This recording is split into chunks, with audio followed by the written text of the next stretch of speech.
Today we're taking a look at the new Fujifilm GFX100 Mark II.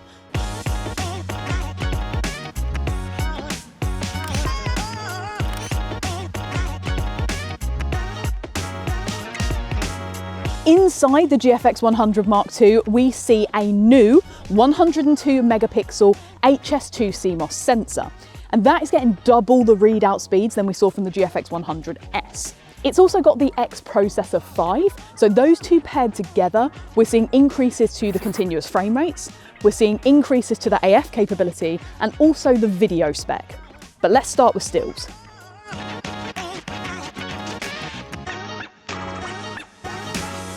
Because of that speedy X processor 5, you can get 8 frames per second continuous shooting with the mechanical shutter.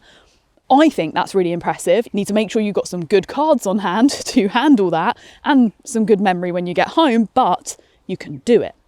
Also, if you are tracking someone and you need to make sure that your composition is perfect, you can't mess it up, so you want a blackout-free shooting experience, you can get that. If you drop to the electronic shutter, it goes down to around 5 frames per second, but you can shoot blackout free, so you can see exactly what you're tracking. This level of frame rate for continuous shooting can make such a massive difference. I don't think anyone's buying this to shoot sport, but there might be moments like a kiss at a wedding or family events or whatever else, a moment you really don't want to miss, something unique, and having 8 frames per second can make the difference. When we look at the closest competitor outside of the GFX series to the Mark II, we're really looking at probably something like the Hasselblad X2D 100C. It's a similar price point, it's a similar offering, but with that, you're only getting 3.3 frames per second. So although still a fantastic camera, if that type of shooting is something you need and you want to make sure you have the absolute tip top to get every moment, the GFX 100 Mark II pushes ahead definitely in that sector.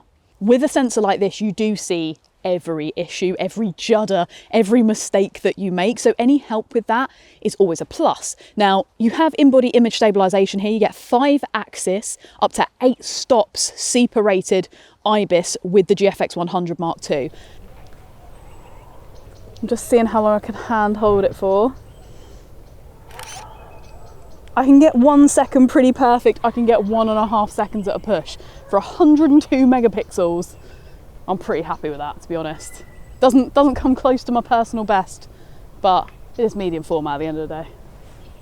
You can shoot this obviously like a traditional studio medium format setup on a tripod with control over your lights, but the whole point of this camera is to be able to also take it out and move around and have that portability. So having that help, having up to 8 stops of stabilization just to be able to shoot handheld for as long as possible, even when the light's starting to dip, that's a really great move for this camera.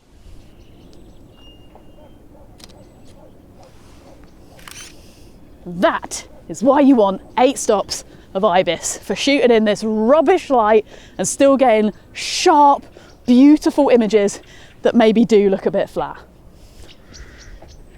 Since this camera was released, Fujifilm have been screaming about the AF capabilities, which is fair enough. It's actually quite impressive. It's not a Z9 or an R3, but that doesn't make it slow, especially, again, remember the resolution. So you have a huge amount of subject tracking that you can pick from. You can get like animal, bird, motorcycle, bicycle, plane, train, car. There's a bunch of them. I hope I've got those all right from memory. But I think the main one is obviously the human, like IAF. Realistically, this camera is going to be used more for that than probably anything else. So we wanted to test that out for you. Here are some tests that we've done just to see how accurate that is, how well it locks on, how well it follows you, what happens if you turn around, go off camera, put a pair of glasses on. I think it performed quite well. It lost us the odd time, but in general, it's stuck. Maybe if someone's running, it's going to have some issues. But for, say, a catwalk, you're not going to have any issues with this camera. Depending on how you want this to autofocus, you actually do have a lot of control as well. So you can do your selectable sort of wide tracking, all of them zone, but you can also create custom zones to fill certain parts of the screen. And you have an AFC custom mode as well. So when you go into the menu system, you can pick things that are right for the scenario you're shooting in, or you can design your own custom one as well. So no matter what type of stuff you shoot, you can kind of set up the GFX to exactly what you need it to be for you.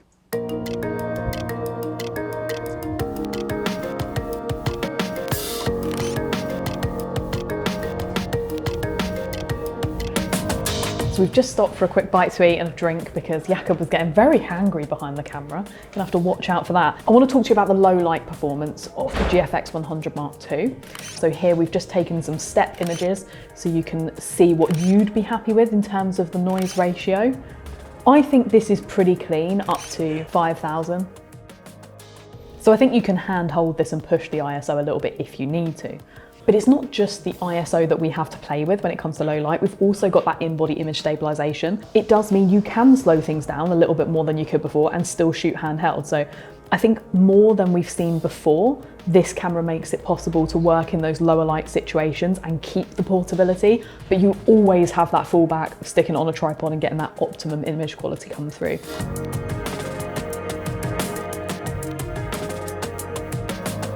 The video specs of the GFX100 II are frankly incredible. They are fantastic, especially for a camera that I think a lot of people will mistakenly say is a very stills orientated camera. You can shoot professional stills with this. You can absolutely shoot professional video with it too. It is feature packed. It can shoot 8K 30, 4K up to 60p. You can do full HD at 120. You've got 422 10-bit internal. You've got RAW out of the HDMI, which is a full-size port. You can shoot onto an SSD portable drive. There's so much stuff in this camera that makes this great for video. So this camera can be used as a true hybrid. It is a very, very high-end hybrid, but it is actually a really good balance of incredible movie specs and unbelievable stills capability too. It's a really impressive piece of kit. We'd love to know actually what you think about it, because it's an odd one. Jakob and I have been chatting about it all morning, about where we see it placed in the movie world and the stills world. I'd love to know your thoughts, and make sure to leave us a comment about how you feel about just how much is inside this body.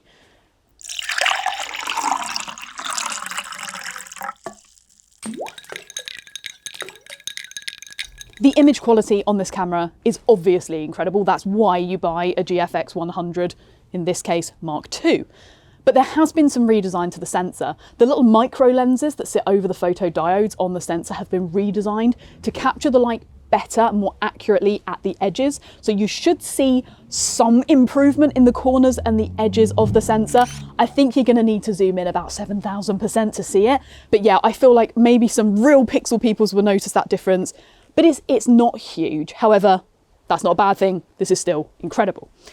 We also have a new film simulation. I'm blaming everyone around me because they've all told me you pronounce it Reala Ace. I hope that's correct. I'm sure I'll hear in the comments if it's not. The film simulations are so lovely from Fujifilm. They're pretty much the only in-camera processing most photographers like to use.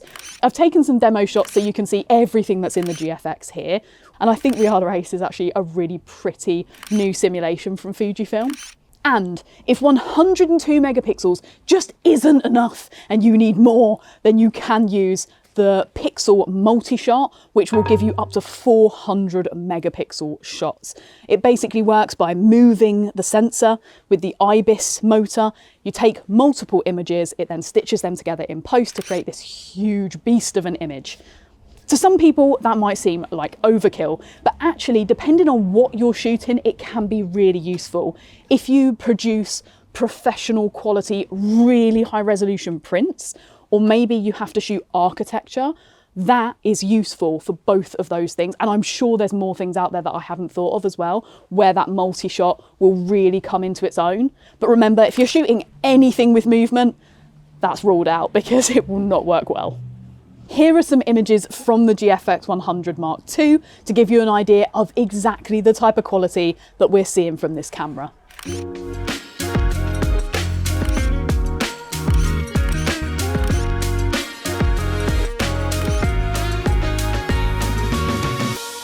The design of the GFX100 Mark II is a massive improvement over the GFX100S.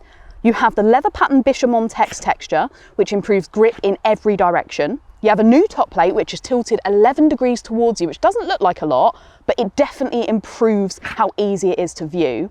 And it gives a ton of information and stays on whilst the camera is off, so you know your settings at all times. There isn't a whole lot of manual control, but you do have 3 FM buttons by the shutter, which you can set to be whatever you want. Personally, I'd want one of these to be ISO because not having a dedicated ISO button is a little bit annoying. You have a 3-way tilt-in 2.36 million dot LCD screen and a 9.44 million dot viewfinder with 1x magnification. You can boost it to 120 frames per second for better display of fast-moving subjects. You can of course also swap this out for the optional tilting viewfinder from Fuji. Behind the screen, we have the screw mounts for Fuji's fan accessory, so if you're shooting a lot of video, you can reduce the chances of overheating. In terms of ports, we have Ethernet, full-sized HDMI, USB-C, it takes the MPB 235 battery, and although it has no built-in memory, you have an SD card slot and a CF Express Type B slot as well. Sorry if it's a bit noisy, we came to the top of a hill to try and find you a sunset, but sadly there is no colour. However, shooting with this today has been an absolute joy. Really enjoyed using it. I think it is a luxury hybrid that I can't wait to get my hands on again. I'm sure MPB will be seeing some of these soon, so make sure to keep an eye on the website. And of course, if you've got some gear that you're maybe looking to trade in, you can pop on there, get a quote in like 2 minutes. It's so easy. If you've got any questions or comments, pop them below. We'd love to hear your thoughts on this camera. I'd like to know where you think this is placed, if you would like it, if it's something that's on your wish list. Make sure to pop it in the comments, or any questions too. We'll try our best to get back to you as soon as we possibly can. For now, a massive thank you for watching. Make sure to subscribe. We've got tons more stuff coming your way.